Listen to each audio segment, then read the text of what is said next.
સુરેન્દ્રનગરથી સમાચાર મળી રહ્યા છે। સુરેન્દ્રનગરમાં નર્મદા વિભાગની ઘોર બેદરકારી જોવા મળી। કટુડા નજીક નર્મદા કેનાલ ઓવરફ્લો થઈ 200 વીઘાથી વધુ જમીન ઉપર પાણી ફરી વળ્યા। ઘઉં, જીરું, અજમો, વરિયાળીના પાકને ખૂબ નુકસાન થયું છે।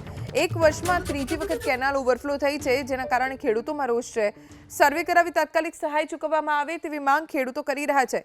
નર્મદા જિલ્લાની નર્મદા વિભાગની ઘોર બેદરકારી। સુરેન્દ્રનગર જિલ્લામાં કટુડા નજીક નર્મદા કેનાલ ઓવરફ્લો થઈ 1 વર્ષમાં ત્રીજી વખત બન્યું છે કે કેનાલ ઓવરફ્લો થઈ અને હેરાન થવાનો વારો આવ્યો ખેડૂતોને, કેમ કે કેનાલ ઓવરફ્લો થતા પાણી આસપાસના ખેતરોમાં ફરી વળ્યા છે। આ જુઓ દ્રશ્યો આપ જોઈ રહ્યા છો, 200 વીઘાથી પણ વધુ જમીન જ્યાં પાણી ફરી વળ્યા છે અને ઘઉં, જીરું, અજમો, વરિયાળીના પાકને હવે નુકસાનનો ડર ખેડૂતોને સતાવી રહ્યો છે।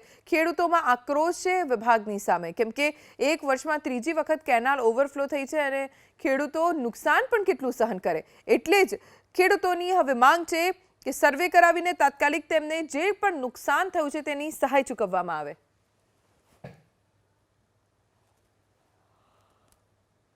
કટુડા નજીક નર્મદા કેનાલ ઓવરફ્લો થઈ છે અને આવું 1 વર્ષમાં ત્રીજી વાર થયું છે।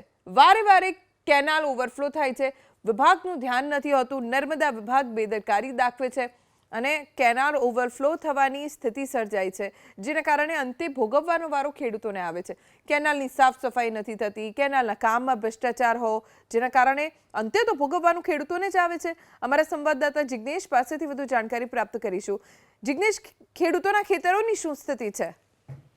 જી, સુરેન્દ્રનગરના કટુડા ગામે ધાંગધ્રા તાલુકાનું કટુડા ગામ છે। ત્યાં સવારમાં કેનાલો જે સાફ કરવામાં આવી હતી, ત્યારબાદ અચાનક પાણી છોડતા કેનાલો ઓવરફ્લો થતા ખેતરોમાં પાણી કરી ગયા છે। જ્યારે એક બાજુ માવઠાની તકલીફ છે અને માવઠાના કારણે ખેડૂતોના પાક બગડ્યા છે, ત્યારે બીજી બાજુ હાલ અત્યારે આ ઓવરફ્લોના કારણે પણ ખેડૂતોના પાક બગડી રહ્યા છે। ખેડૂતોને રાતા પાણીએ રોવાનો વારો આવ્યો છે। જી જિગ્નેશ, આભાર જાણકારી આપવા માટે।